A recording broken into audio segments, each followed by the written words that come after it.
नीतीश कुमार ने जीतन राम मांझी और चिराग पासवान को एक ही झटके में चारों खाने चित कर दिया। दरअसल याद कीजिए नरेंद्र मोदी का वो भाषण, जब हर एक मंच से नरेंद्र मोदी बिहार के सीएम नीतीश कुमार को दलित विरोधी बताते नहीं थकते थे। बिहार की बात कर ली जाए तो जीतन राम मांझी और चिराग पासवान भी लगातार डंके की चोट पर यह कहते रहे कि नीतीश कुमार दलित विरोधी है। इन्होंने जीतन राम मांझी का अपमान किया, इन्होंने रामविलास पासवान का अपमान किया। ये नहीं चाहते हैं कि दलित महादलित को जो है उनका हक मिले, उनकी लड़ाई लड़ने वाले जो है वो आगे बढ़े। लेकिन कल की जो तस्वीर दिखी भीम संसद में लाखों की तादाद में बिहार के अलग अलग जिलों से जो लोग आए थे और जिस तरीके से वो नीतीश कुमार के लिए खड़े दिखे, उस तस्वीर के देखने के बाद इतना तो साफ हो गया कि आज भी नीतीश कुमार का पकड़ जो है वो दलित महादलित समुदाय के लोगों में है। जिस समाज से चिराग पासवान आते हैं, जिस समाज से जीतन राम मांझी आते हैं,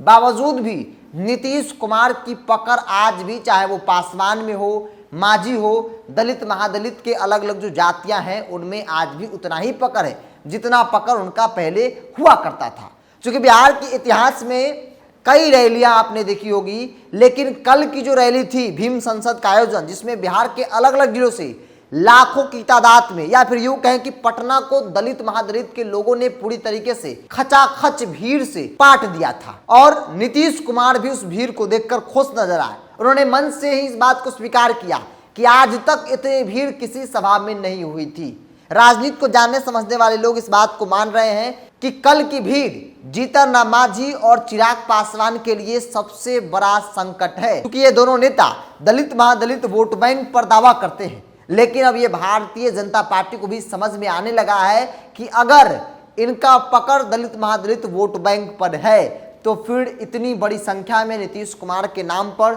दलित महादलित समाज के लोग कैसे पटना आ गए। बड़ी संख्या में छोटे छोटे बच्चे, महिलाएं, पुरुष नीतीश कुमार के नाम पर गांवों से चलकर बसों से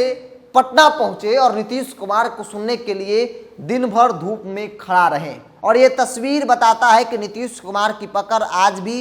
बिहार के दलित महादलित में कितना है। अगर इस भीड़ को वोट में कन्वर्ट करा लिया गया, क्योंकि हाल के चुनाव में देखा गया है कि नीतीश कुमार की पार्टी जेडीयू काफी कमजोर हुई, लेकिन अगर ये वोट में कन्वर्ट हो गया या फिर ये लोग नीतीश कुमार को वाकई में चाहते हैं तो फिर जीतन राम मांझी और चिराग पासवान के लिए सबसे बड़ा संकट है। चूंकि 2024 के लोकसभा चुनाव से पहले भारतीय जनता पार्टी एक बड़ी उम्मीद के साथ दलित महादलित को अपने पाले में करने के लिए चिराग पासवान के साथ जीतन राम मांझी को भी अपने पाले में किया। और जीतन राम मांझी का नाम हर जगह लिया जा रहा है ताकि नीतीश कुमार का जो इमेज है वो दलित विरोधी, महादलित विरोधी बनाया जाए। लेकिन लाख कोशिश के बावजूद भी कल की तस्वीर उन हजार सवालों का जवाब है जो सवाल भारतीय जनता पार्टी और उनके सहयोगी दल चिराग मांझी की तरफ से पूछे जा रहे थे। और यह आरोप लगाया जा रहा था महागठबंधन की सरकार, नीतीश कुमार की पार्टी और नीतीश कुमार पर कि ये लोग दलित विरोधी हैं, ये लोग दलित का उत्थान कतई नहीं कर सकते हैं। लेकिन कल की तस्वीर, चूंकि नीतीश कुमार डंके की चोट पर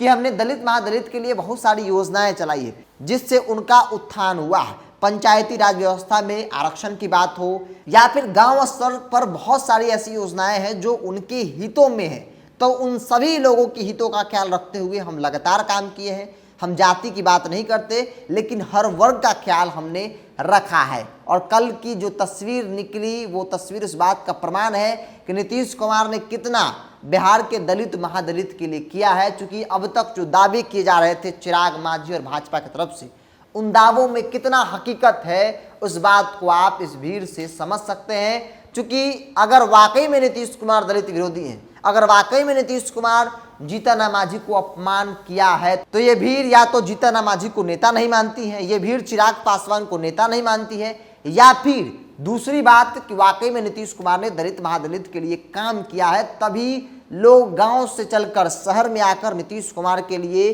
दिन भर खड़े होकर उनका भाषण सुनना जो है वो पसंद किया। तो कल की तस्वीर जीतन राम मांझी और चिराग पासवान के लिए सबसे बड़ा संकट के तौर पर देखा जा रहा है। बहरहाल आपकी क्या राय है, आप अपनी राय को कमेंट्स बॉक्स में रखिए। अगर आप मेरे चैनल को यूट्यूब पर देख रहे हैं तो सब्सक्राइब कर लीजिए, फेसबुक पर देख रहे हैं तो पेज को लाइक और फॉलो कर लीजिए।